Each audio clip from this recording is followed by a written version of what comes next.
always the coolest man on the planet. It's always nice to see you, Robert. The audience from the beginning, you know, it's very easy for them. Superhero, it works. But with you, you've given them a spark, and Tony, that sparked their fire.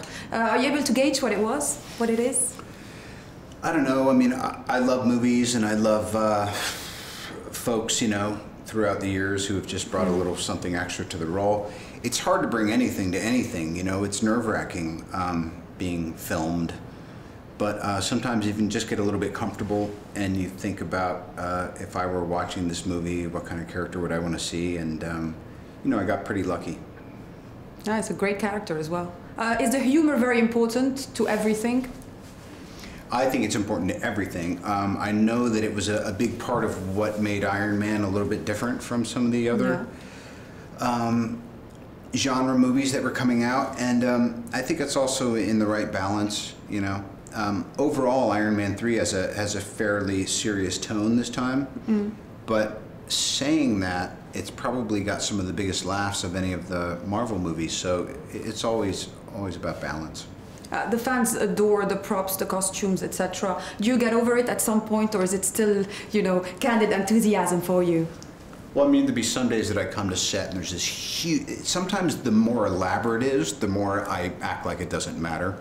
Because what's important to me is like a guy with a screwdriver in his hand talking to a robot. Like, you know, that's really what made these movies work. But now that I'm starting to get feedback on people seeing the finished product, you know, they're telling me that obviously all those big sequences work pretty good, and I like seeing them in movies, you know, so I'm glad we got a few. Do you ever sneak in a theater, watch it with a real audience?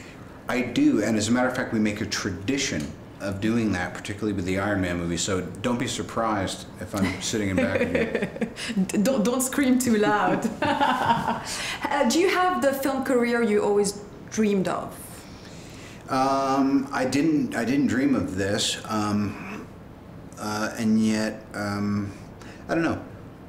I've had a really fun time in my 40s, you know, and now that I'm 48 and in a minute I'll be 50, you know, I'll probably start thinking about doing some other stuff, but I will always remember this period of my life fondly. And does being a family man ever change your perspective about Hollywood, about acting, about life, I guess? I think so. You just want to be a little bit more careful because there's people that depend on you, you know. It's true. And what can you tell us about the next Avengers? I can tell you that I don't know any more about it than you do. And I know nothing. That's it. They're very good at keeping secrets. Absolutely. Hollywood secrecy.